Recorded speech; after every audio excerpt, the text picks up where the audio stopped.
He had buried his tears years ago, after the land took his wife and the silo took his brother. Silence became his armor, work his only prayer. But on a cold Iowa evening, when his black horse crumpled in the dust, the vow shattered. That night was not just about saving an animal.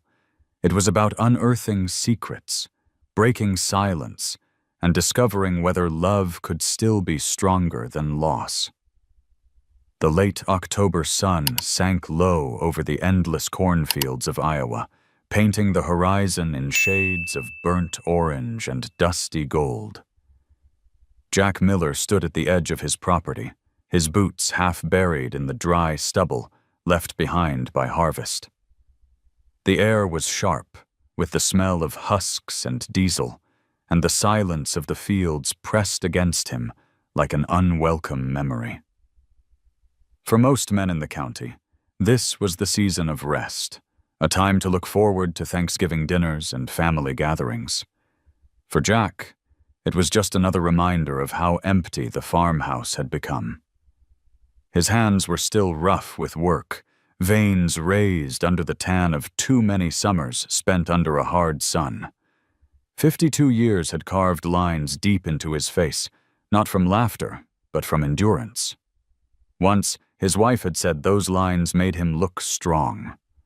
Now, they only made him look tired. Since June had passed, the house had become too quiet, and since Ben's accident in the grain silo, it felt as though even the land had turned its back on him. Jack carried those ghosts the way other men carried tools, close, heavy, unspoken. The black horse in the corral, Cole, shifted uneasily on his feet. His coat caught the fading light like polished obsidian, a sight that once filled Jack with pride. Tonight, though, Cole's movements seemed fragile, as if the weight of years pressed on his back as much as it did on Jack's shoulders. Jack leaned against the weathered fence, arms crossed, telling himself it was just the season, just the chill in the air making the animal restless. But deep down, he knew better. Cole had always been more than a horse. He was a mirror, a silent witness to every heartbreak Jack had buried beneath layers of dust and silence. And then it happened. Cole staggered, his knees buckling into the dirt with a sound that seemed louder than thunder. Jack's chest clenched. The horse's breath came in ragged bursts, nostrils flaring, eyes wide with something Jack recognized instantly: fear. For a moment, Jack couldn't move. The world shrank to that one image, the proud black horse folded into the dust, the animal that had carried him through endless fields now collapsing, as though the earth had betrayed them both.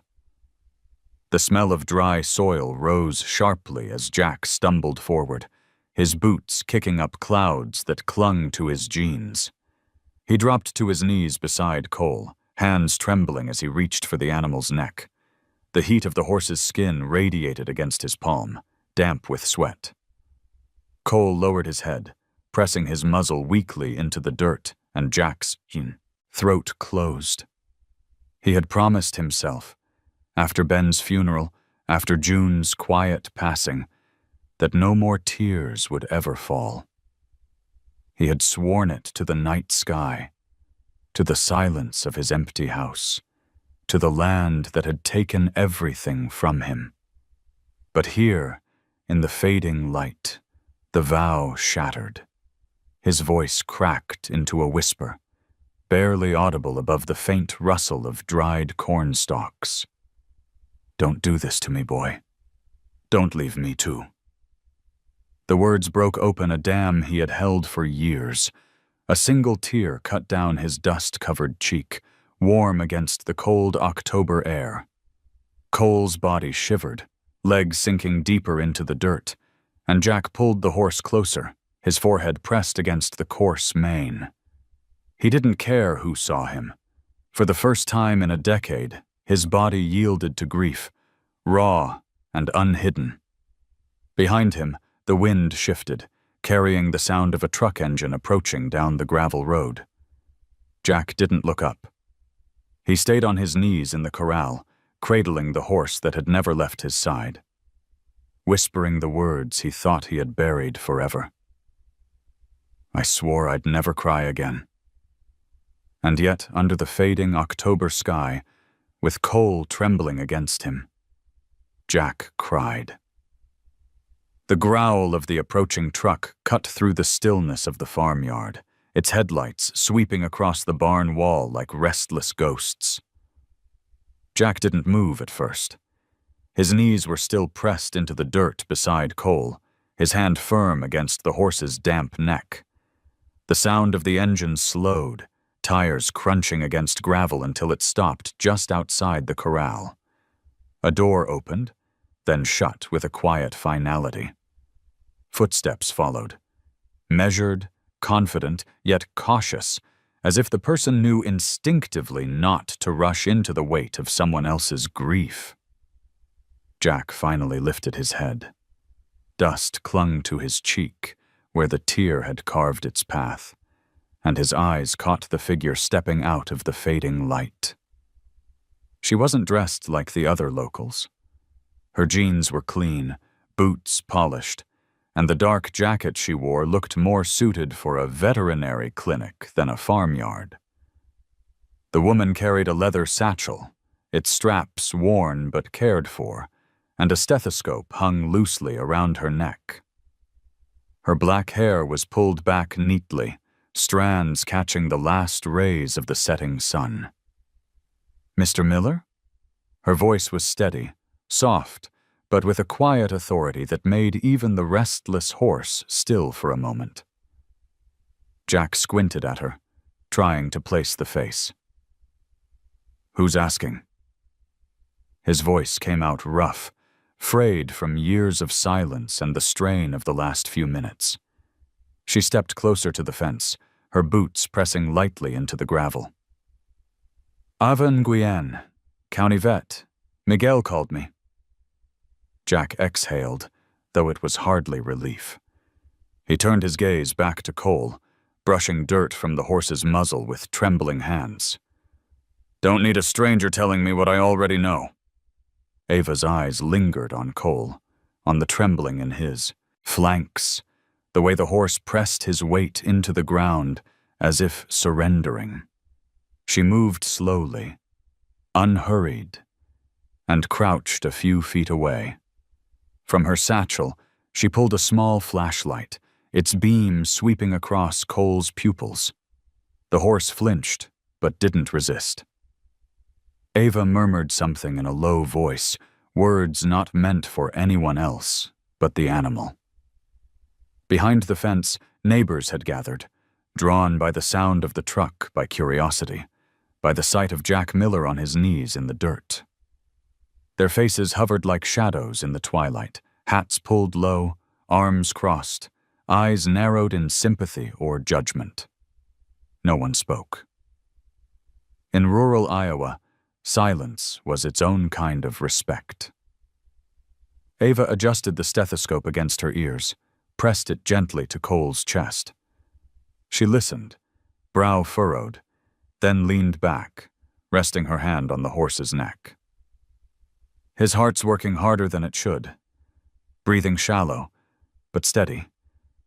It's not just exhaustion. Her eyes flicked briefly to Jack, sharp enough to cut through the distance between them. Something's weighing on him. Jack bristled. He's a horse, not a man. And yet, Ava replied softly, they carry more of us than we like to admit. The words landed heavy. Jack turned his face away, jaw tight. He hated how easily she had reached inside, naming something he refused to say aloud. Cole shuddered beneath his hand, as if echoing her point. From the fence line, Miguel's voice carried low, roughened by the evening air. "Let her do her job, Jack." Jack closed his eyes, his hand sliding down Cole's mane. He remembered a time when his wife would have said the same thing. when Ben would have cracked a joke to ease the tension. Now there was only this woman, a stranger from the city, her hands steady on the creature Jack loved most. Ava worked with precision, checking the horse's legs, the tremor in his muscles, the tension along his spine. When she finished, she sat back on her heels, dust settling gently around her. "I can't give you an answer tonight," she said. "Not one that matters. But I'll tell you this much. He's not ready to leave you. Not yet." Jack swallowed hard, his throat aching as if her words had torn through something raw. He almost spoke, almost asked the question burning in his chest, but instead he pressed his forehead against Cole's neck. The horse exhaled, a long, weary sigh, and for a moment, the world stilled. Ava rose, brushing the dust from her jeans. Her gaze lingered on Jack, not with pity, but with recognition. "You don't have to carry it all alone," she said simply. Then she turned toward her truck, boots crunching softly in the gravel, leaving her words hanging in the cooling air. Jack remained where he was, on his knees in the dirt, Cole's head heavy against his lap. The neighbors began to drift away, their murmurs fading into the night, until the farmyard was quiet again. The stars were coming out, pale at first, then bright against the black sky. Jack lifted his eyes briefly, as though daring heaven to answer. It didn't. His hand traced slow circles along Cole's neck, and he whispered so low it was almost lost to the night. "She doesn't know what she's talking about." But deep inside, Jack feared she did. The farmhouse was quiet that night, the kind of silence that made the walls seem thinner, the memories louder. Jack Miller sat at the kitchen table long after Ava's truck disappeared down the gravel road. The overhead light hummed faintly, casting a pale circle across the scarred wood surface. His supper plate was untouched, potatoes congealed, roast beef cold, the smell of black coffee lingering faintly. He pushed it aside and reached for the bottle of bourbon sitting near the sink. His hand lingered there, fingers tapping against the glass, but he didn't pour. Not tonight. The weight in his chest was already heavy enough. Through the window above the sink, the corral lay in shadow. Cole was still down, resting in the straw Ava had spread, his sides rising and falling with shallow breaths. Jack's eyes followed the outline of the barn beyond, its wooden slats leaning under the strain of years. In that barn, in a chest beneath a stack of rusted tools, lay a piece of his past he hadn't touched in nearly a decade. A door he refused to open. He rose, grabbing his coat from the hook by the back door. The hinges groaned when he stepped outside, the October air sharp against his face. The sky was clear, and stars spilled across it like scattered grain. His boots crunched against gravel, then softened on dirt as he crossed toward the barn. Cole lifted his head slightly when Jack passed, eyes glinting faintly in the dark, as if watching him, waiting. Inside, the barn smelled of old hay and oil, with a trace of something metallic that never seemed to fade. Jack flicked the light switch, but the bulb overhead gave only a weak glow.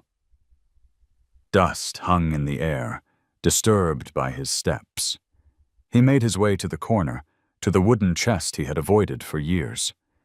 Its metal latch was rusted, the wood warped from seasons of damp.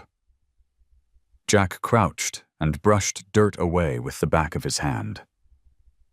For a long moment, he didn't move. His breathing slowed, steady but shallow, like Cole's. He could hear the faint whistle of wind outside, the distant creak of the weather vane turning. He pressed his palm to the chest lid, and memories surged, the smell of burnt grain, the frantic shouting, the terrible silence after. He had locked those moments away the same way he had locked this chest. With a reluctant pull, the latch gave way. Inside lay tools, gloves, scraps of rope, all layered with dust. And buried beneath them, small and out of place, was a flip phone. Its casing was scratched, the plastic yellowed with age, but Jack recognized it instantly. It had belonged to his younger brother, Ben. Jack's stomach tightened, as though he'd swallowed a stone. He lifted the phone carefully, like it might break apart in his hand. The weight of it was far more than its plastic and circuits. It was the weight of guilt. Jack pressed the power button, half expecting nothing, but the screen flickered, weak and stubborn, still alive after all these years. One message notification glowed. A voicemail, dated the day of the accident. Jack's thumb hovered over the button. His chest ached, the memory as sharp as the day it happened.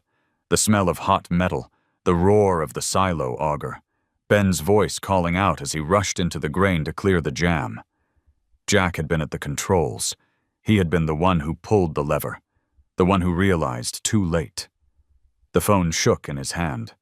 He snapped it shut, shoving it back into the chest with a force that rattled the tools. Dust flew, stinging his eyes. Jack slammed the lid closed and stood quickly, chest heaving. He couldn't listen. Not now. Maybe not ever. The barn seemed to close in around him, walls pressing, air thick. He stumbled back toward the door, his boots loud against the wooden planks. Outside, the night air was colder, but it didn't soothe him. He leaned against the barn wall, staring at the stars overhead. His breath clouded, fading as quickly as it appeared. He thought of Ava's words, her calm certainty. They carry more of us than we like to admit. Cole was carrying this silence, this refusal, this weight. And Jack hated her for being right. A faint sound drew his attention. Cole shifted in the corral, struggling slightly, then settling back down with a tired groan. Jack's throat tightened. He walked slowly toward the fence, resting his arms along the rough wood. The horse's eyes found him in the dark, unblinking, patient. For a moment, it felt as if the animal was waiting for him to choose, to open the door fully or to lock it tighter. Jack stayed there until his legs ached, until the chill soaked through his coat. Finally, he turned back toward the farmhouse, his shadow long and thin under the moonlight. He left the chest closed, the phone inside still carrying the voice he couldn't bear to hear. Inside the house, the kitchen was as he'd left it. The plate, the bottle, the silence. Jack lowered himself into the chair, elbows braced on the table, head in his hands. He hadn't listened, but the message played anyway, looping in his mind. The words he imagined Ben might have said, words he wasn't sure he could survive hearing. And somewhere in the corral, Cole exhaled, a slow and steady breath, as though reminding Jack that silence had its own price. Morning came slow, draped in a haze of pale gray that softened the lines of the fields and barns. Jack Miller had slept little, his eyes red-rimmed from staring at the ceiling, until dawn finally crept through the curtains. The kitchen smelled faintly of stale coffee, the pot still half full from the night before. He rinsed his face at the sink, letting cold water shock him, awake, though it did little to clear the heaviness pressing against his chest.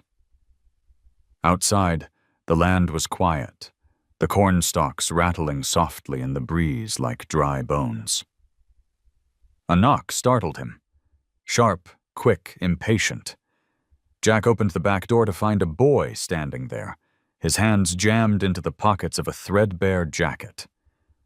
Noah Price, the neighbor kid, 15 years old, skinny as a fence post, with hair that refused to stay combed and eyes too old for his age. His mother worked nights at the diner off Highway 6, and his father was somewhere up in North Dakota, chasing oil fields. Noah often wandered over when the house grew too quiet. "Morning, Mr. Miller," the boy said, voice uneven with the effort of sounding casual. "Mom said I should see if you needed help." Jack frowned, pulling the door wider. "Help with what?" "Anything. Feeding, cleaning stalls, whatever." Noah's gaze flicked toward the corral. Cole stood near the fence, his head low but upright. The horse's black coat glistened faintly with dew, steam rising from his nostrils in the cool air. "I heard he went down yesterday," Noah added carefully. "Figured you might need an extra set of hands." Jack hesitated. He wasn't one for charity, and the thought of letting someone else near Cole tightened something in him. Still, the boy's face held a mix of eagerness and worry, and Jack found himself stepping aside. "Don't get in the way," he muttered. They walked to the barn together, boots crunching frost-hardened soil. The smell of hay and dust drifted around them as Jack slid the stall door open. Cole flicked his ears, wary but curious, his dark eyes resting on the newcomer. Noah lingered just outside, shoulders tense, as though one wrong move might shatter the moment. Jack handed him a small bucket of grain. "Hold it steady," he instructed. "Don't shove it in his face." Noah obeyed, stepping slowly into the stall. His breath fogged in the air, mingling with Cole's. The horse hesitated, then stretched his neck, lips brushing the rim of the bucket. Noah's smile appeared quick and unguarded, his entire frame loosening as Cole began to eat. For a few seconds, the barn filled only with the sound of chewing and the soft rustle of hay. Jack leaned against the post, arms crossed. The sight stirred something he couldn't name. Cole had been distant even with him these past weeks, but here he was, easing forward to a boy he barely knew. The horse's eyes softened, his ears angling forward, accepting. It wasn't much, but it was more than Jack had expected. "Feels different," Noah whispered, glancing back. "Like he's letting me in." "Don't get used to it," Jack said, though the words came without heat. After the bucket was empty, Noah lingered, hand hovering near Cole's neck. Jack almost barked at him to stop, but he bit it back. The boy reached out gently, fingertips brushing the sleek coat. Cole twitched, but didn't pull away. His breath came steady, warm against Noah's sleeve. The boy's grin widened, his eyes shining with something Jack hadn't seen in years. Hope, raw and unfiltered. Jack cleared his throat, breaking the spell. "That's enough for today." They walked back toward the house, the sun climbing higher, burning mist off the fields. Noah shoved his hands into his pockets again, but his step carried a new spring. "You think he'll get better?" he asked. Jack didn't answer immediately. His gaze drifted back to the corral, to the black figure standing still against the morning light. The question wasn't about the horse, not really. He exhaled, slow and hard. "We'll see." As they reached the porch, the sound of a truck engine rolled up the drive. Ava's silver pickup. She stepped out, notebook in hand, her expression unreadable as she glanced at Noah, then Jack. "You let someone else close to him," she said quietly, as though she had been watching from afar all along. Jack stiffened. He opened his mouth to deny it, but Cole's low nicker carried across the yard, giving him away. Ava's eyes softened, and for a fleeting moment Jack thought he saw approval there. It unsettled him more than disapproval ever could. Jack turned away, muttering under his breath, "Don't make more of it than it was." But even as he said it, he knew the truth. Something had shifted. Not just in the horse, but in him. A boy's hand on the reins had done what his own silence never could. Offered Cole a reason to lean forward, not back. The day moved on, but the image stayed with Jack long after Ava left, long after Noah wandered home. Cole lowering his head, Noah's hand steady, the quiet trust between them. It felt fragile, like the first crack in a frozen river, but beneath it ran something powerful, unstoppable. And Jack Miller, for the first time in years, was afraid of what might break free when the thaw came.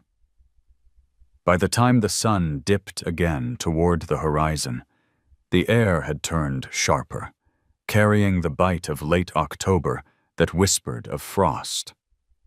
Jack had spent most of the day in silence, fixing a loose hinge on the chicken coop, patching fence posts along the north pasture.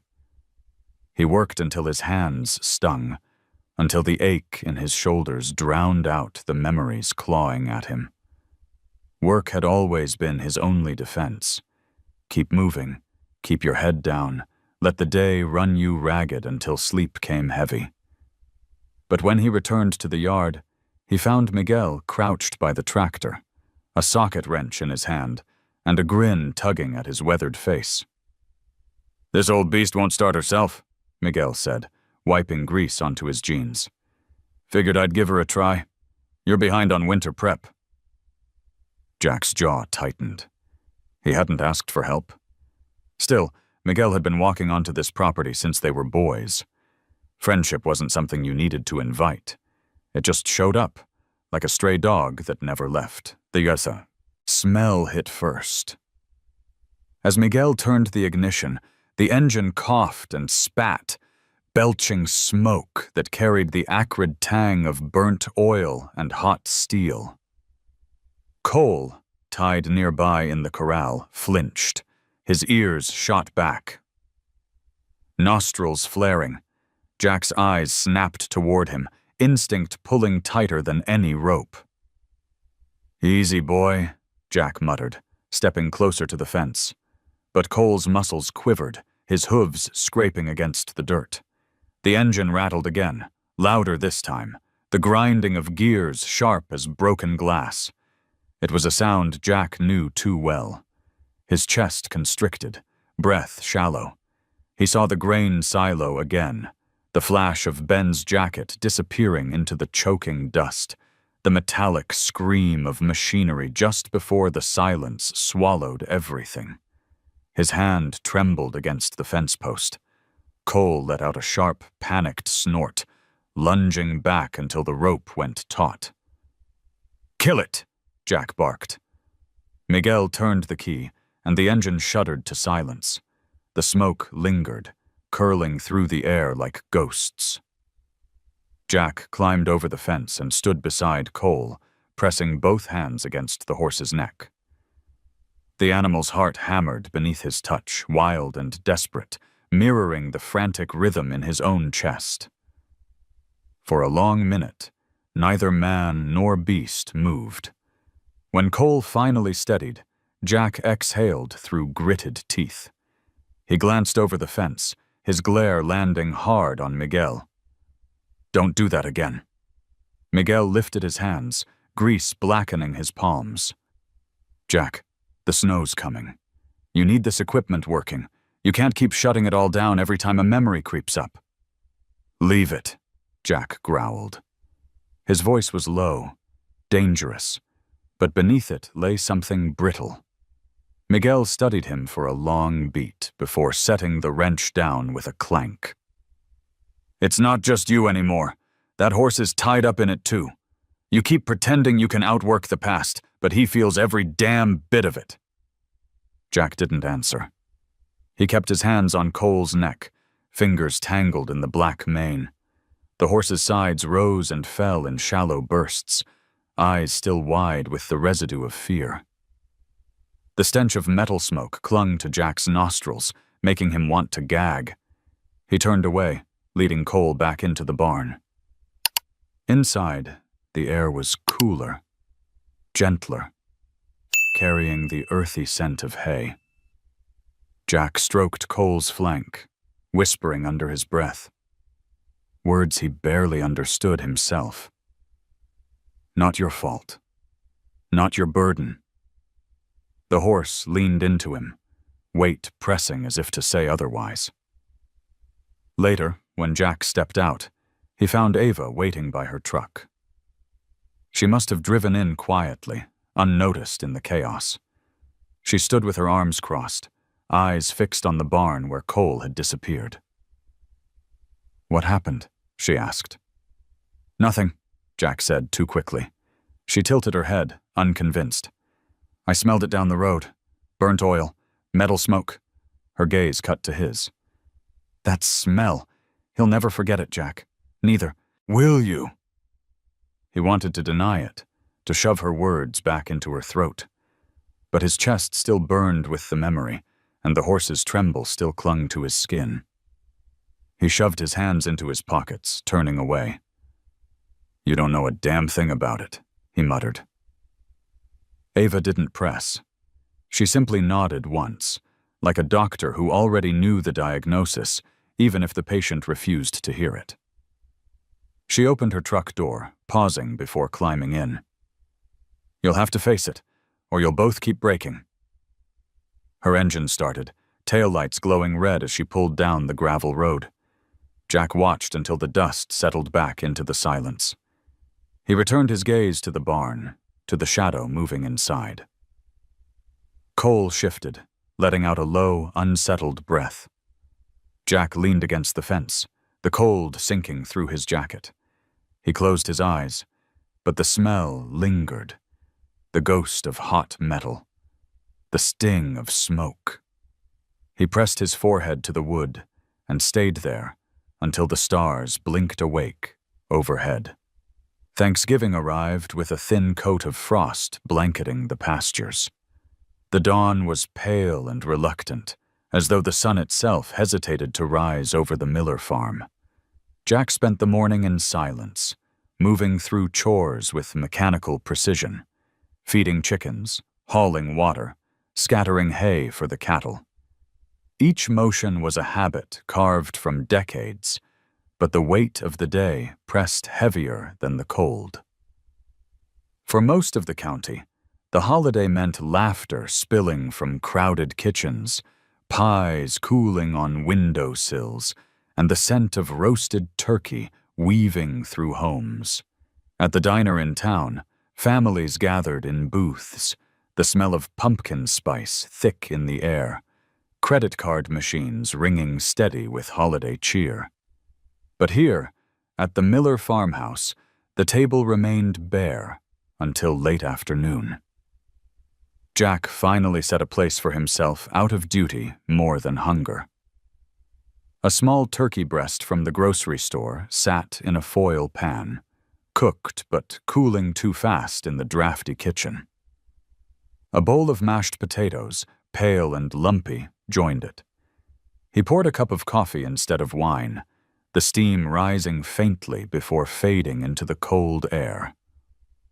Across from him, 3 chairs stood empty. June's, Ben's, and the one that should have belonged to a child he and June never had. He lowered himself into the chair with a sigh, the wood creaking beneath him. The silence of the house was unbearable. He lifted his fork, stabbed half-heartedly at the potatoes, and chewed without tasting. The clock ticked on the wall, steady and merciless. He thought of the years when June would hum while basting a turkey, when Ben would slip in from the barn smelling of hay and mischief. Back then, the table had been small, but it had never felt empty. Now it was wide as a prairie, and he was stranded at its center. Outside, Cole shifted in the corral. Jack's eyes wandered to the window where the horse's dark silhouette stood against the gray sky. The animal hadn't touched his grain since morning. He seemed to wait, motionless, ears tilted as if listening for something that wasn't there. Jack pushed his plate aside and rose.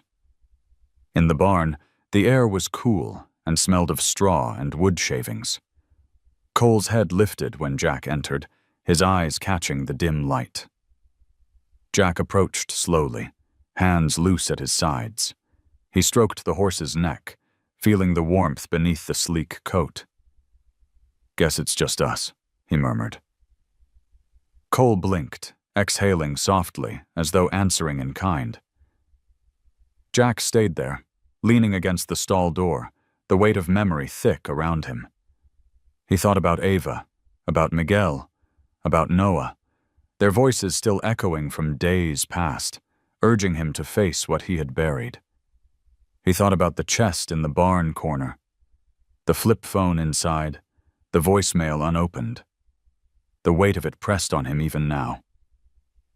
His stomach turned, and he left the barn, returning to the kitchen. The meal had cooled completely, congealed into something unappetizing. He sat again, staring at the food. His hands tightened around the coffee mug, knuckles whitening. The clock ticked louder. He pictured June's wind chimes on the porch, swaying gently in some other Thanksgiving years ago, laughter spilling into the evening. The knock at the door startled him. Jack rose, slow and cautious, and opened it to find Noah standing there again, cheeks flushed red from the cold. The boy held a paper plate covered with foil. "Mom sent me," Noah said, eyes darting past Jack into the empty house. "Said you shouldn't eat alone." Jack hesitated. His instinct was to refuse, to push the boy away before kindness dug deeper into wounds he wasn't ready to expose. But the smell wafted from the plate, stuffing, sweet potatoes, a slice of pie. The scents carried him back decades, to dinners crowded with family. He swallowed hard. "Tell your mom thanks," he said, his voice rough. Noah nodded, then shifted awkwardly. "Mind if I say hi to Cole before I head back?" Jack studied him for a moment before stepping aside. "Don't take too long." As Noah hurried off toward the barn, Jack lingered at the door, watching. The boy's figure was small against the dusk, but Cole lifted his head the instant Noah approached. Ears pricked forward. Jack felt a pang, a mixture of jealousy and relief, that the horse seemed to welcome the boy so easily. Back inside, Jack uncovered the plate. He sat once more at the long table, the boy's gift before him. He ate slowly this time, the flavors stirring echoes of meals long gone. When he finished, he sat back in the chair, hands folded in his lap. For the first time in years, he didn't feel entirely alone. The house was still quiet, but outside, faintly through the walls, he heard Noah's laughter mingling with Cole's gentle snort. It was a sound that didn't belong to him, but it carried into the hollow spaces nonetheless. Jack closed his eyes and let it fill the silence. The storm rolled in without warning. One moment the sky was a slate-gray canvas. The next it split open, thunder cracking across the flat Iowa land like a rifle shot. Jack had been dozing in his armchair when the windows rattled. He jolted upright, the memory of another storm long ago clawing at him, June's laugh echoing in the kitchen as rain hammered the roof, Ben sprinting in from the barn, soaked and grinning. The house tonight held no such laughter, only the hollow groan of wind against the siding. He grabbed his coat and flashlight, stepping out into the night. Rain slapped his face, cold and relentless, soaking through his jacket in seconds. The fields were ghostly under the storm, lightning streaking across the horizon, illuminating cornstalks bowed and broken. The wind carried a sharp scent of wet earth, mixed with something metallic and bitter that set Jack's nerves on edge. From the barn came a frantic thudding, hooves striking wood, a panicked whinny. Jack's gut clenched. Cole! He sprinted across the yard, boots sliding in mud, flashlight beam bouncing wildly.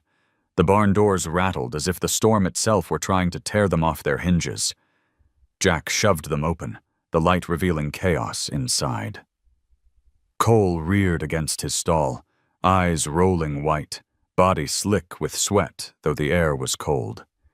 His mane whipped like a flag in the storm-drenched drafts seeping through the roof. "Easy, boy," Jack shouted over the roar of rain on tin. His voice cracked, desperation cutting through the storm. He slipped inside, shutting the doors halfway behind him, though the wind still howled through every gap. He moved slowly toward the stall, his flashlight falling to the straw as he raised both hands, palms out. Cole slammed against the boards, nostrils flaring, breath coming ragged. The thunder rolled again, so loud it seemed to shake the very ground. Jack flinched, heart hammering. He knew the horse wasn't just reacting to weather. The sound carried something darker, a memory imprinted in muscle and bone, just as Jack carried his own. He forced his breathing steady, dropped the flashlight entirely, and sank to the straw floor. The cold bit into his knees, the damp seeping through his jeans. He remembered something June once told him, long before the losses piled up.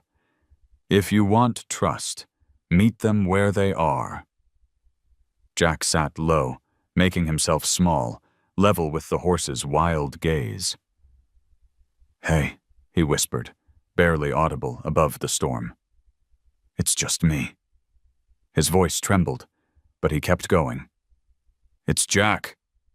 It's always been me." Cole's head tossed, hooves pawing furiously. Jack closed his eyes, knowing words alone weren't enough. So he did the only thing left to him. He sang. The melody was broken, raw from disuse, but it came. An old country tune June used to hum when she worked in the garden. The words stumbled, but the sound filled the barn, weaving with the thunder in fragile defiance. Jack's voice wavered, but he didn't stop. Cole's ears flicked. His movements slowed, uncertain. His breath still came heavy, but less frantic. Jack kept singing, eyes shut tight, his chest aching with every note. The storm raged, but inside the barn, a small shift began. The horse stepped forward, one hoof pressing carefully into the straw. Jack opened his eyes. Cole's head had lowered, nostrils flaring as though trying to place the sound. Jack extended a hand, palm open, his song dropping to a hum. For a suspended moment, man and horse stood on the edge of something fragile, something that could collapse with the next clap of thunder. Then Cole took another step, then another, until his muzzle pressed against Jack's shoulder. His breath was hot and damp, carrying the sharp tang of fear slowly giving way to something else. Recognition. Jack's throat closed. He stopped singing, leaning into the touch, his hand sliding up to Cole's neck. The tremors still ran through the horse's muscles, but he wasn't fighting anymore. Instead, he leaned back, as if allowing Jack to bear some of his weight. The storm battered the roof above them, rain spilling through cracks, dripping cold down Jack's back. But he didn't move. He stayed there, grounded by the feel of the horse's breath, the steady thud of a heart beginning to slow. "You're not alone," Jack whispered. The words were for Cole, but they landed inside himself as well, echoing in a place he had kept locked for too long. Minutes passed before the storm began to ease, the thunder rolling further east, the rain softening to a steady patter. Cole stood calmer now, ears flicking at the sound of Jack's voice, his head still pressed close. Jack's shirt clung to his skin, chilled and heavy, but he didn't care. For the first time in years, he felt needed. Truly needed. Not by land or debt or ghosts, but by this living creature that mirrored his own scars. When the storm finally broke into silence, Jack rose slowly, brushing damp straw from his knees. Cole followed him with his eyes, a quiet steadiness replacing the earlier panic. Jack reached out, giving the horse's muzzle one last stroke before retrieving the flashlight. As he stepped back into the night, the sky was clearing. Stars blinked between tattered clouds, and the air smelled clean, washed new. Jack looked once more at the barn before heading toward the farmhouse. He knew tomorrow would bring the same struggles. Debts, silence, the unopened phone in the chest. But tonight something had shifted. He hadn't planned it, hadn't asked for it, but in the midst of thunder and fear, Cole had leaned on him.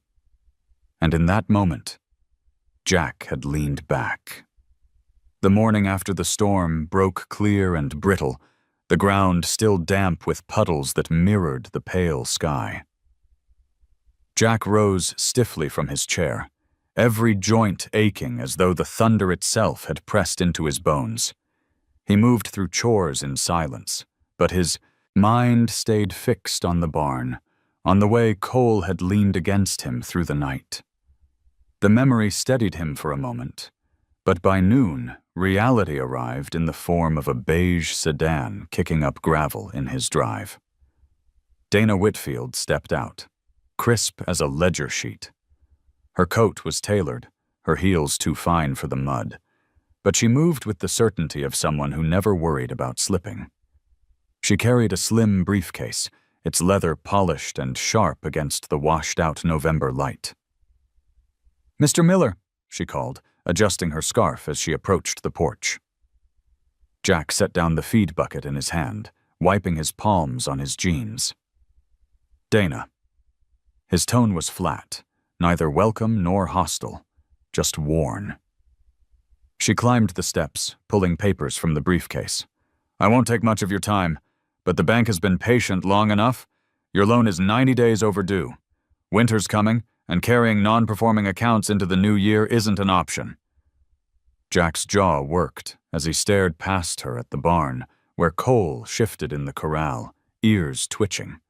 He wanted to walk away, to shut the door and leave her words to scatter in the wind, but he forced himself to meet her eyes. "I told you I'd make good on it. And I told you promises don't keep the lights on." She held out a sheet for him to see, neat columns of numbers lined with merciless clarity. "You have 30 days, Jack. 30. After that, the bank will be forced to pursue liquidation." The word struck like a hammer.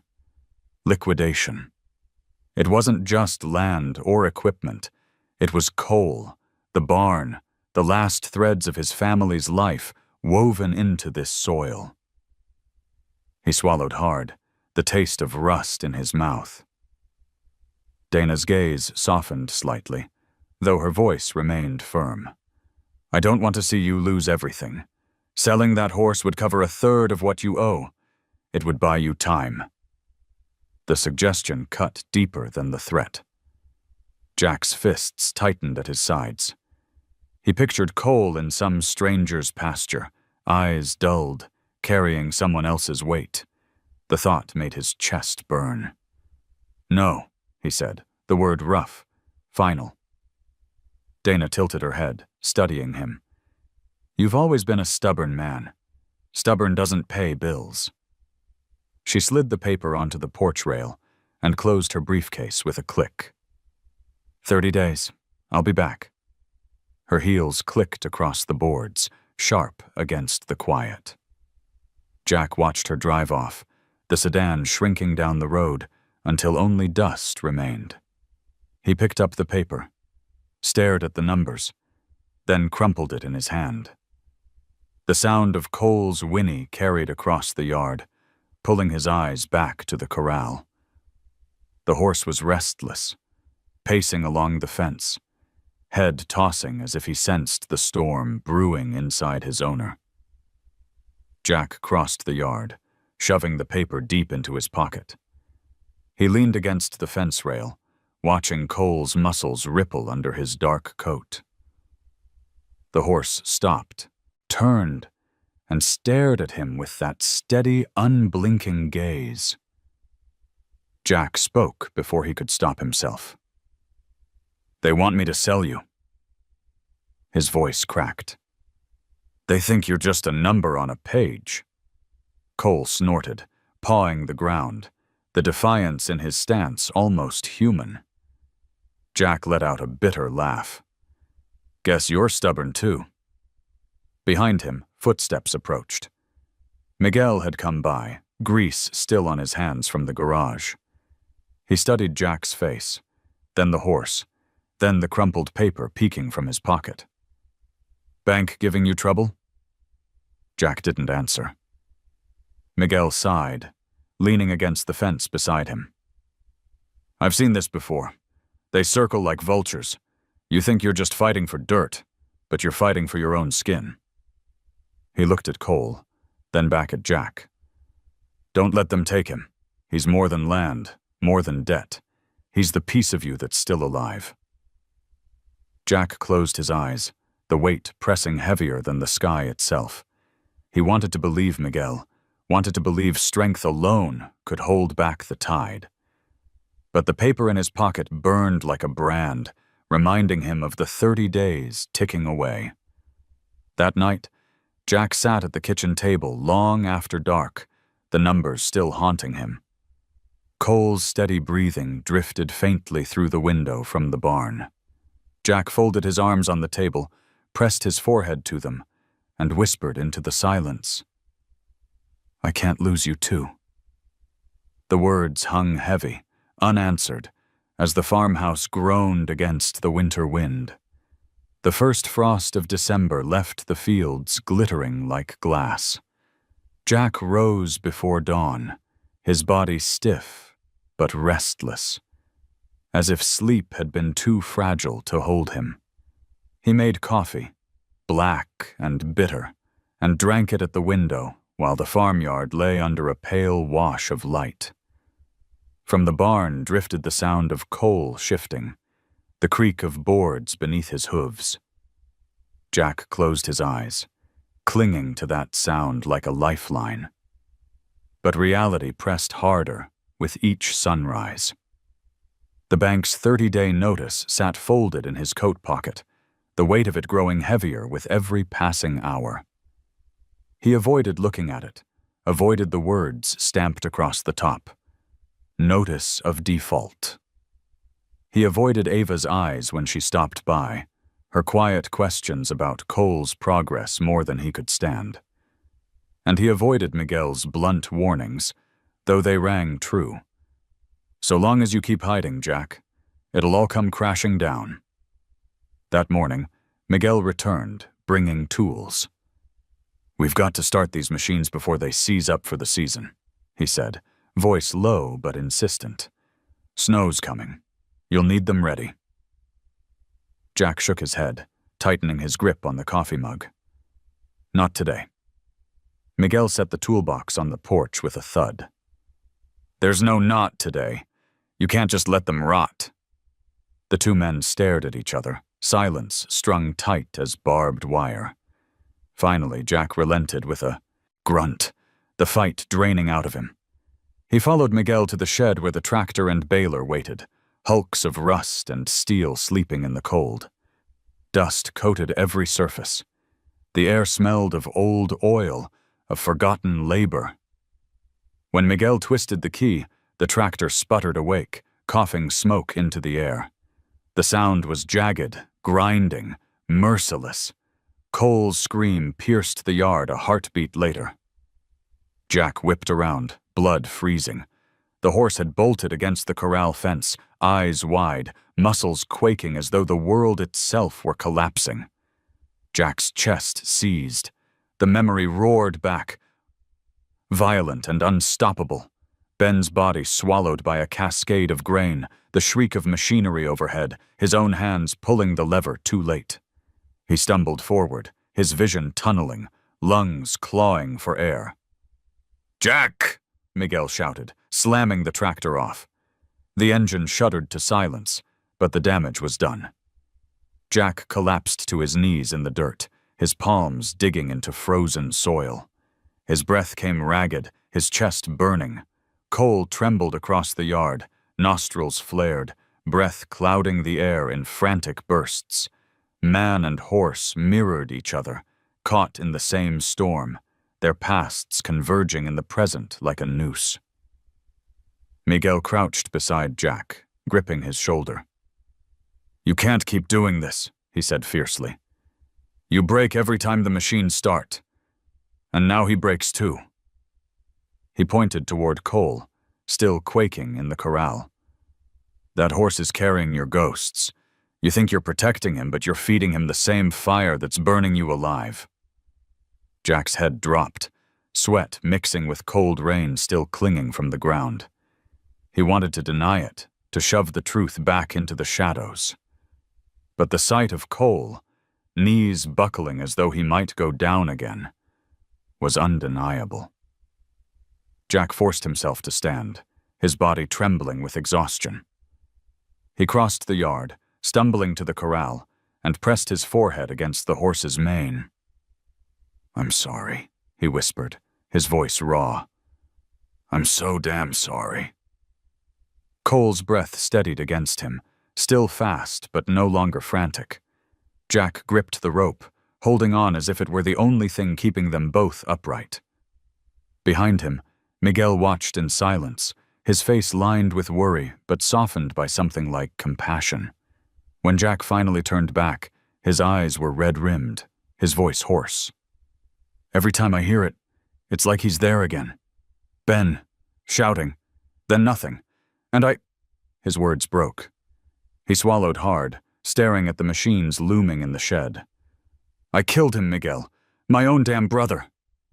The admission cracked the silence open, sharp and brutal. Miguel shook his head slowly. "No. The accident killed him. You've been carrying blame that was never yours to bear. And now that horse is breaking under the same weight." Jack clenched his fists, shoulders rigid. He wanted to fight the words, but the truth pressed too close. He glanced back at Cole, the horse's dark eyes meeting his, steady but weary. For the first time, Jack saw not just fear, but reflection. His own pain mirrored back at him. The wind shifted, carrying away the acrid smell of smoke, leaving only the clean bite of frost. Jack exhaled, long and heavy, as if something inside him had cracked wide open. That night, the farm was still. Jack sat in the barn on a bale of hay, Cole resting beside him. The machines stood silent in the shed, their shadows long across the yard. For once, he didn't try to bury the memory. He let it come, sharp and searing, and he let the tears fall. Cole lowered his head, pressing close, as though standing guard against the ghosts that haunted them both. In the quiet, Jack whispered the words he had refused for years. "I can't do this alone anymore." And in the horse's steady presence, he felt, for the first time, the faintest hint of release. The December nights had grown longer, stretching over the farm like a heavy shroud. Jack sat in the barn well past midnight, a lantern flickering on the post beside him. The air smelled of hay and wood smoke, faintly sweet but edged with cold. Cole dozed nearby, his breath rising in soft clouds, each exhale visible in the frigid air. Jack leaned forward on a hay bale, elbows braced on his knees, the unopened flip phone resting heavy in his palm. For weeks it had burned a hole in his chest, hidden in the bottom of that old trunk. Now, after his collapse before the machines, he could no longer pretend it wasn't there. Miguel's words echoed. "That horse is breaking under the same weight." And Ava's voice lingered too. "They carry more of us than we like to admit." Jack rubbed the phone with his thumb, tracing the scratches that told their own story of years gone. His heart pounded. Every part of him wanted to snap it shut again, bury it back under tools and dust. But another part, the part that had crumbled on its knees in the dirt that morning, whispered that it was time. He pressed the button. The screen flickered. Weak, but alive. One voicemail. The date glared back at him, the day of the accident, frozen in time. His throat tightened until it felt like he was swallowing stones. For a long minute, he stared at the phone, paralyzed. Then, with trembling fingers, he pressed play. The voice came through, cracked with static, but unmistakably Ben's. "Jack," it began, rushed, breathless, as though spoken in a hurry. "Don't blame yourself. You hear me? If something goes wrong, and it might, I went in because I wanted to, because I trust you. You've always kept this farm alive. Don't let it die with me." Jack's breath caught. The sound of Ben's voice was like a blade sliding between his ribs. He pressed the phone tighter to his ear, eyes burning. "I know you'll carry it," Ben continued, his voice breaking, "because that's who you are. But you've got to let go sometime, Jack. For June, for yourself. And if you can't, then find someone who can remind you what living feels like. Don't waste it. Don't waste the land. Don't waste yourself." The message ended with silence, the kind that roared louder than thunder. Jack sat frozen, the phone trembling in his hand. His brother's words carved through the years of guilt, through the silence he had built like walls around his heart. Cole stirred, shifting in the straw, his eyes half open. Jack's gaze fell to the horse, and in that instant, he understood. Ben had been right. The burden he had chained to himself had not only broken his own body, but had been pressing on to Cole as well. The horse was carrying it, mirroring it, breathing it. Jack lowered the phone, pressing it against his chest as if holding on to Ben himself. Tears spilled freely, cutting hot tracks down his face. His voice cracked into the stillness. "I killed you in my mind every day since. But you never blamed me. And I can't keep doing this." Cole lifted his head and let out a low nicker, deep and steady, as though answering. Jack rose slowly, crossing to the stall, and laid his forehead against the horse's warm neck. The steady rhythm of Cole's heartbeat bled into his own, a grounding force. "You knew," Jack whispered. "You've known all along." The horse exhaled, long and slow, as if releasing what had been held inside for years. Jack closed his eyes, breathing in the musky scent of sweat and hay, letting himself believe, if only for a moment, that Ben's voice had come not from a machine, but from something still alive in this place. Later, he sat again on the hay bale, the phone resting on the table beside the lantern. He didn't hide it away this time. He left it in the open, its silence no longer a threat, but a presence. The barn creaked softly as the wind shifted outside. Jack leaned back, his hands folded across his chest. He felt drained, emptied, but in that emptiness there was something else. Space. the kind that could be filled with more than grief. For the first time in years, he allowed himself to imagine a future where the farm wasn't just a monument to loss, where Cole wasn't just a mirror of pain, but a partner in survival. The night carried on, still and endless. Cole dozed again, his breathing deep and even. Jack stayed awake, listening, holding on to the sound like a tether. He knew the road ahead was far from clear. Dana's deadline, the looming winter, debts that couldn't be wished away. But for the first time, he felt like he had a voice beside him. Ben's. Cole's. His own, no longer locked behind silence. When the lantern finally guttered out, Jack whispered into the dark, "I heard you, Ben. I heard you." And in the stillness of the barn, he swore he felt his brother's voice ride the wind, lighter than sorrow, stronger than fear. The morning after Jack listened to Ben's voice, the farm felt strangely altered. Nothing had changed on the surface. The fences still leaned, the fields still wore their frost, the debt still loomed heavy. But inside Jack, something had shifted. For the first time in years, the silence of the house didn't crush him. It simply was. He brewed coffee and sat on the porch, watching Cole graze along the fence line, his breath puffing in white clouds against the cold. The horse moved more easily, not fully free of weariness, but steadier, as though the night had lightened him too.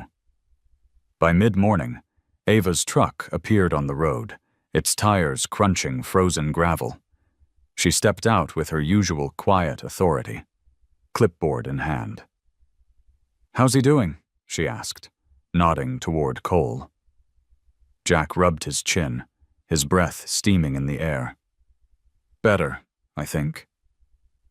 Ava studied him for a long moment, her sharp eyes catching more than he wished. "And you?" He gave a short laugh without humor. "I finally listened to Ben." The words felt foreign leaving his mouth, but lighter too. Ava's gaze softened. She didn't ask what the message said. Didn't need to. Instead, she nodded toward the barn. "Sometimes healing isn't about medicine. Sometimes it's about truth finally spoken." Before Jack could reply, Miguel's truck pulled up, engine rattling. He climbed out, slamming the door against the cold. "I hear the bank's deadline hasn't changed," he said, no preamble. "What's your plan, Jack?" Jack exhaled. He had avoided the answer for too long, but Ben's voice had left no room for running anymore. He glanced between his two friends, then toward Cole, who stood watching as if he too waited for the verdict. "I'm not selling him," Jack said firmly. The words were low but resolute. "Not the land, not the horse. I've spent too many years burying what matters most. I'm done running." Miguel's shoulders dropped, relief mingling with worry. "Then we fight. But you can't do it alone." Ava nodded, stepping closer. "There are grants, programs for community agriculture and therapy. If you're willing to open the farm, let people in. You can keep both the horse and the land." Jack's jaw tightened. The idea of strangers walking his fields, touching the fences Ben had built, unsettled him. But then he looked at Noah, who had wandered in from the road, his jacket too thin for the cold. The boy waved, his grin wide as Cole nickered in recognition. That image, Cole leaning toward the boy, trust blossoming where Jack thought none remained, answered for him. "Then we open it," Jack said, his voice steady. "Not for money. For survival. For him. For all of us." Miguel grinned, clapping him on the back. "That's the Jack I remember." Ava smiled faintly, though her eyes shone with something deeper. It's never too late to stay. Later, as the sun sank, Jack walked the property alone. He paused at the old oak tree where June's wind chimes hung silent in the winter air. The sun's metal tubes clinked faintly when the breeze stirred, carrying echoes of her laughter. He touched the chimes gently, then looked out over the land, the soil that had taken so much, but also held everything he had left. Cole approached quietly from behind, nudging his shoulder. Jack turned, resting his forehead against the horses. His voice came in a whisper, fragile, but sure. We're staying, boy. Whatever it takes, we're staying. The horse let out a low breath, warm against the cold. Jack felt it ripple through him, grounding him in a way no paper from the bank ever could. That night, he sat at the kitchen table, the bank's notice spread out before him. He didn't shove it in a drawer this time. He wrote across the bottom in rough, uneven script, "I'm not leaving." Then he pinned it to the wall above the sink, where he would see it every day. A promise, not to the bank, but to himself. For the first time in years, Jack climbed into bed and slept through the night. No machines, no collapsing silos, no ghosts clawing at the door. Just the steady rhythm of Cole breathing in the barn, and the echo of Ben's voice reminding him that staying was not failure. It was the beginning of something new. The December sun broke weakly through a veil of clouds, spreading thin light across the frozen fields. Jack pulled his collar high against the wind as he walked toward the barn, a coil of rope in one hand. Cole lifted his head from the hay, ears flicking forward, his breath rising in pale plumes. The horse seemed calmer these days, steadier. There was still tension in his muscles, but it no longer held him captive. Waiting by the barn door was Noah, a wool cap pulled low over his ears, his cheeks pink from the cold. He shifted from one boot to the other, nervous energy spilling out of him. "You sure it's okay?" the boy asked, nodding toward Cole. "Him and me?" Jack studied him for a long moment, then gave a curt nod. "As long as you listen." Ava stood nearby, her hands tucked into her jacket, watching with the quiet patience that seemed to unnerve Jack more than her sharp words ever did. Miguel leaned on the fence, arms crossed, a grin tugging at the corner of his mouth. The four of them made a strange assembly: doctor, mechanic, farm boy, and grieving farmer. But somehow, together, it felt right. Jack led Cole into the open yard, the snow crunching beneath hooves. He handed the rope to Noah, who held it gingerly, as though it might bite. "Don't pull," Jack instructed. "Guide. Keep your shoulders loose. Let him see you, feel you." Noah swallowed hard, but nodded. He stepped forward, rope in hand. Cole shifted, uncertain at first, but didn't bolt. The boy's movements were clumsy, hesitant, yet something in his face softened. A mixture of awe and responsibility. Cole's ears flicked back, then forward, testing. Jack held his breath. "Talk to him," Ava said gently. "Not with words. With your body." Straightened, adjusting his stance, his shoulders squaring like he'd seen Jack do. Cole responded with a slow blink, his steps evening out as he followed. The sight tugged at something deep in Jack's chest. "Good," Jack said, the word rough but sincere. "Keep him steady." The lesson lasted no more than 15 minutes, but by the end, Noah's confidence had grown. He walked Cole in a slow circle, the rope slack between them, trust forming in the quiet rhythm of their movement. When he finally stopped, The horse stopped too, lowering his head slightly as though acknowledging the boy's effort. Noah turned, eyes wide, a grin splitting his face. "Did you see that?" Jack's lips twitched, almost a smile. "Yeah, I saw." Cole shook his mane, sending snowflakes scattering. Jack stepped closer, patting the horse's neck. "You did good, boy," he murmured, words meant for both of them. Miguel let out a low whistle. "Never thought I'd see the day you let anyone else take those reins, Jack." Jack shot him a look, but didn't deny it. The truth was, something about the sight, Cole responding to Noah's hesitant trust, had cracked the ice that still clung inside him. Ben's words from the voicemail echoed in his head. "Find someone who can remind you what living feels like." Maybe this was it. Maybe it wasn't about holding on so tightly that nothing could change. Maybe it was about opening a door, even just a little. When the lesson ended, Noah handed the rope back reluctantly. "Can we do it again?" he asked, his voice hopeful. Jack studied him, then nodded. "Tomorrow, same time." The boy's grin widened. "I'll be here." As Noah hurried off down the road, his breath puffing white against the gray sky, Jack stood in the yard with Ava and Miguel. Cole grazed quietly nearby, his dark coat gleaming against the snow. For the first time in a long time, the farm didn't feel like a graveyard. It felt like something alive, something worth protecting. Ava spoke softly, breaking the silence. "He's not just learning about horses. He's learning about you." Jack frowned. "What's that supposed to mean?" She smiled faintly.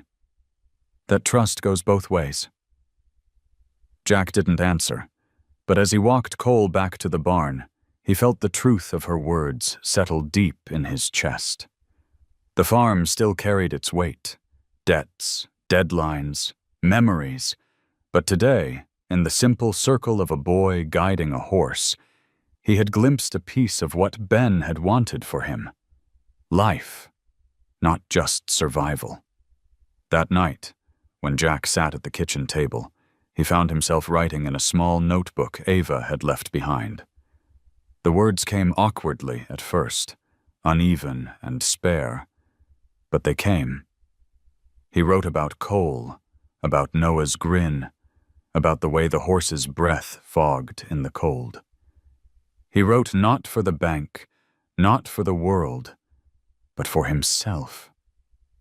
For the brother who had trusted him. For the wife who had believed in him. For the boy who had reminded him how to try again. When he set the pen down, the silence of the farmhouse didn't feel as sharp. Cole's steady breathing drifted faintly from the barn, and outside, the snow fell soft and relentless, blanketing the land in quiet promise. Snow fell steady on Christmas Eve, softening the hard lines of the farm into something almost tender. The fences wore white caps, the barn roof sagged under the weight, and even the rusted machinery looked gentler beneath its blanket of snow. Jack Miller shoveled a path to the barn, his breath clouding the night air, lantern swinging in his hand. The farmhouse behind him glowed faintly, a single string of lights hanging along the porch. Noah had insisted, and Jack hadn't argued. Inside the barn, Cole stood calm, his black coat dusted with flakes that melted into his mane. The horse lifted his head as Jack entered, ears flicking toward the sound of boots on straw. Jack set the lantern on a post and leaned against the stall, studying him. "Tomorrow's Christmas," he said softly, as if the horse might answer.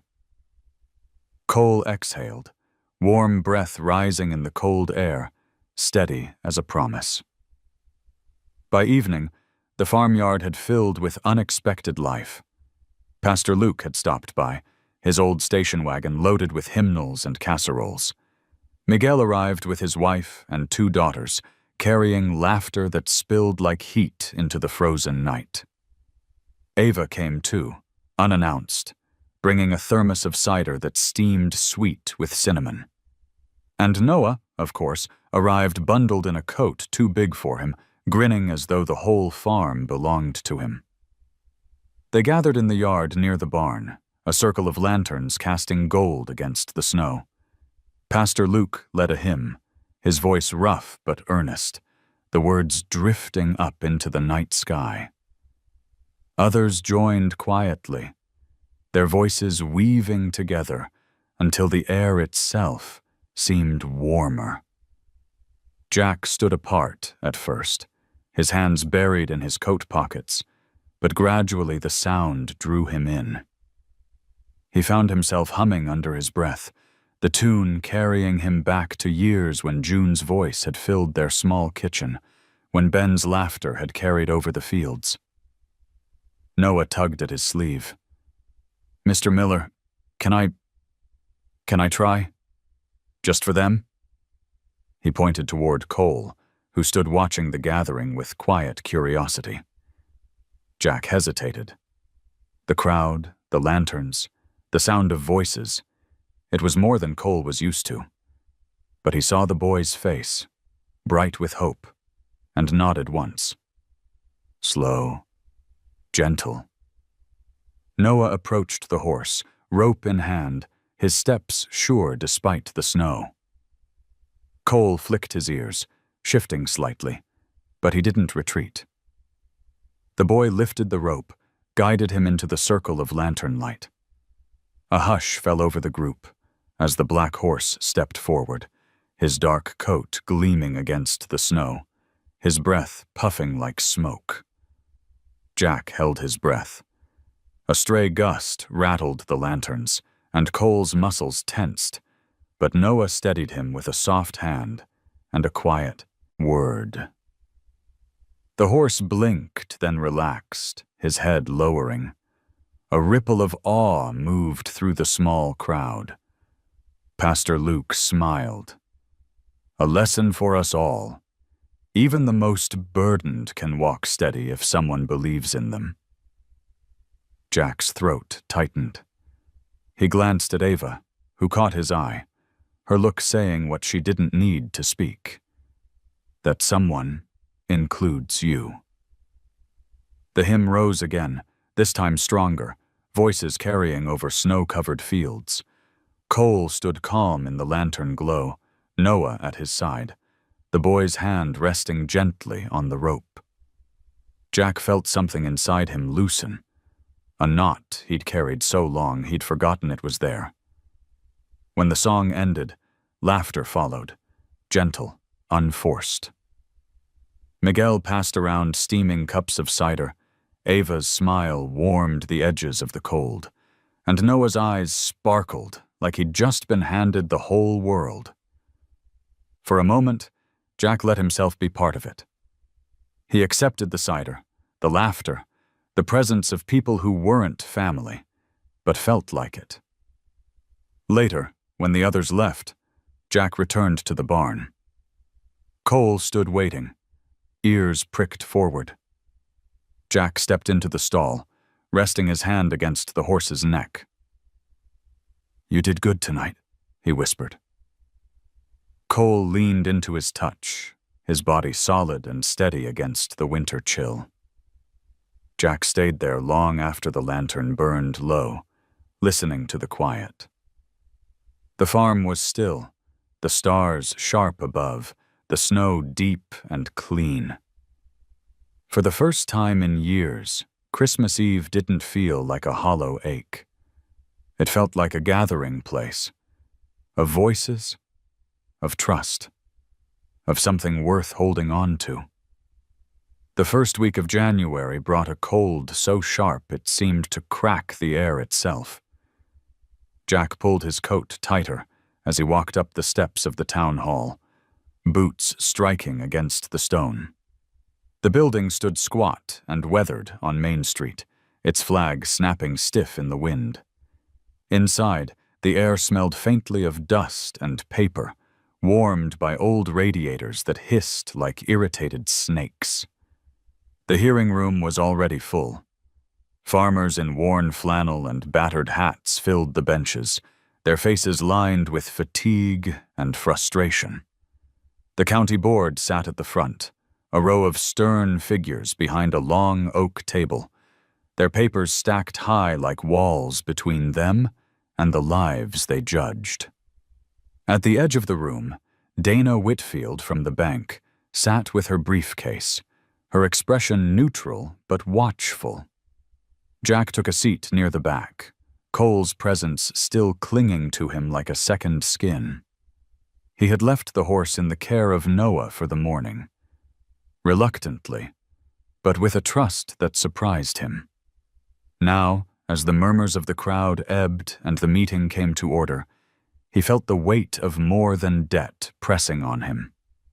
This was about water rights, about survival, about whether the land that had carried his family's name for generations would still carry it come spring. The chairman droned through reports and numbers, the language of policy stripped of flesh and bone.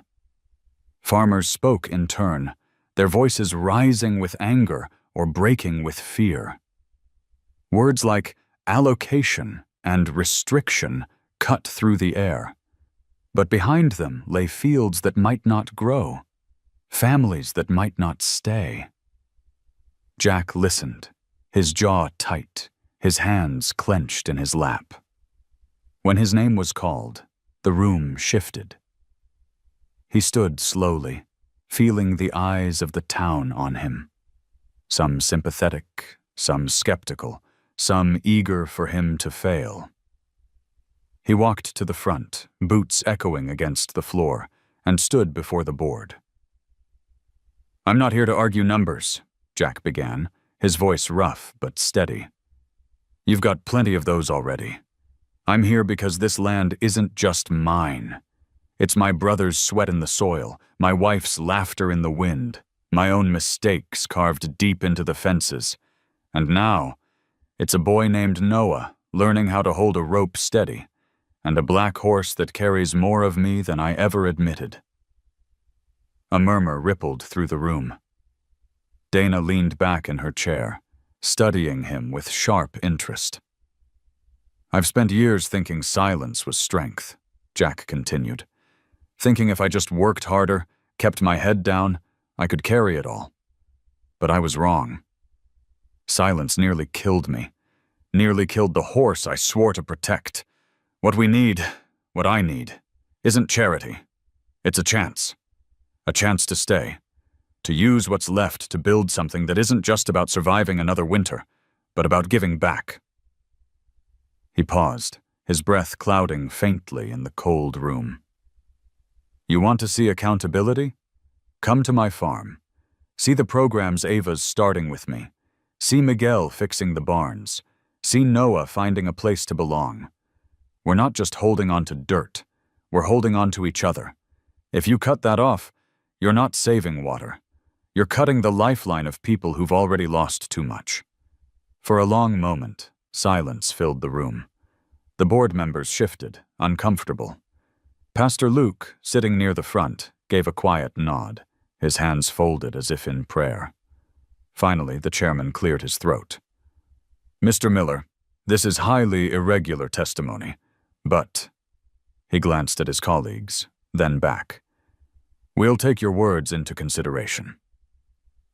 Jack inclined his head, then stepped back. As he returned to his seat, he caught Dana's eye. For once, her expression wasn't cold calculation. It was something more complicated. Respect, maybe, or the faintest glimmer of doubt. The meeting dragged on, filled with debates and figures. But Jack barely heard. His chest felt raw, scraped open, yet lighter.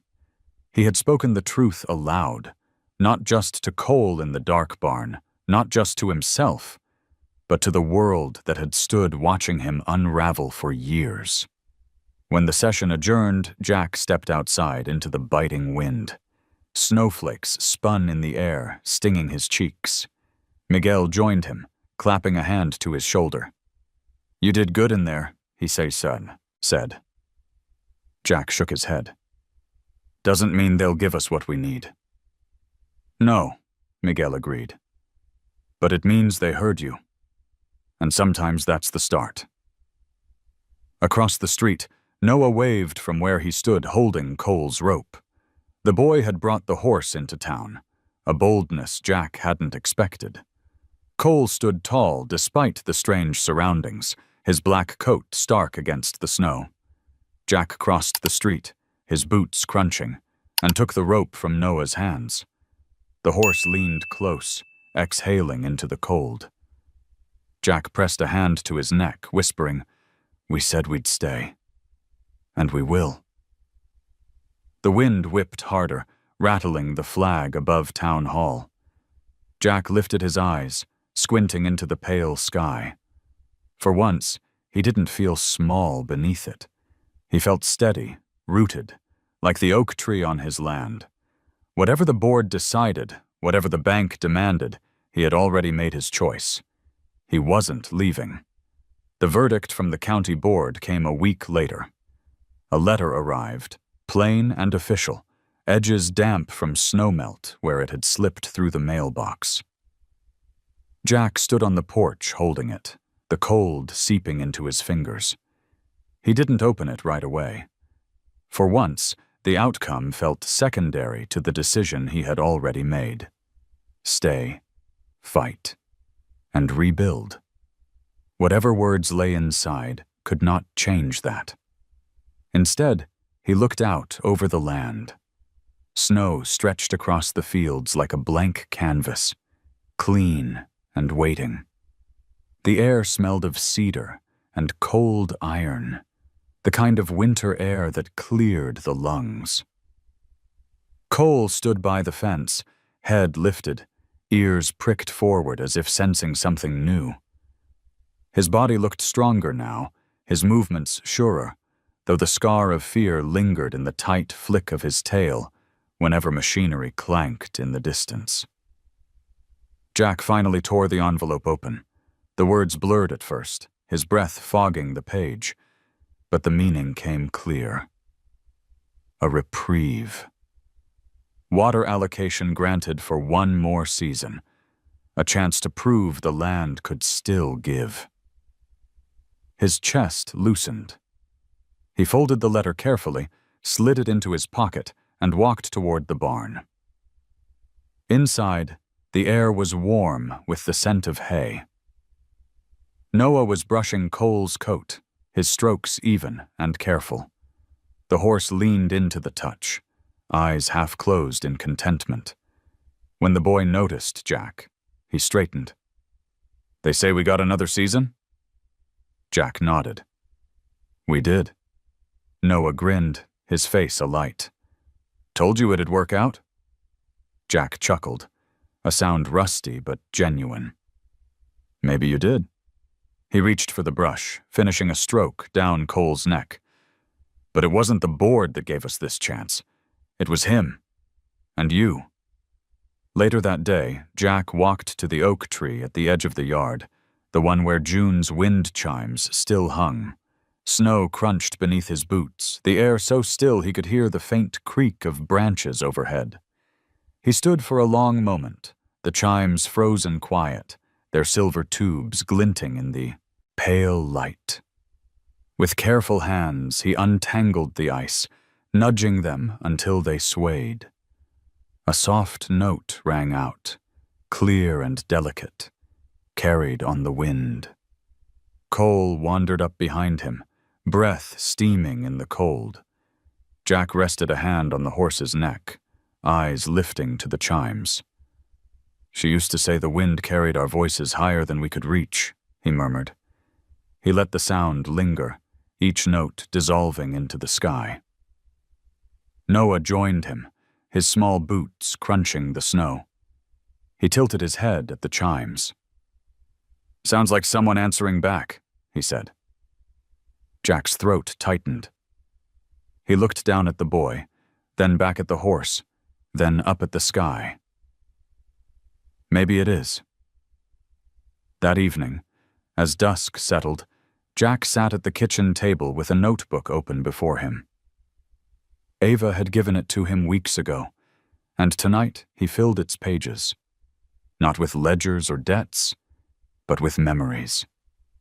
June's laughter, Ben's last words, Noah's first ride, Cole's steady breath in the storm. He wrote them down as if pinning them to the earth itself, a record not of loss, but of endurance. When he finished, he set down the pen, listening. The farmhouse creaked in the wind, but it no longer felt empty. Outside, Cole shifted in the barn, his presence steady. The chimes rang faintly from the oak tree, soft and persistent. Jack leaned back in his chair, eyes closed, letting the sounds fold into him. The farm had not been saved by miracles. It had not been spared by pity. It had endured because he had finally chosen to stay, to speak, to trust.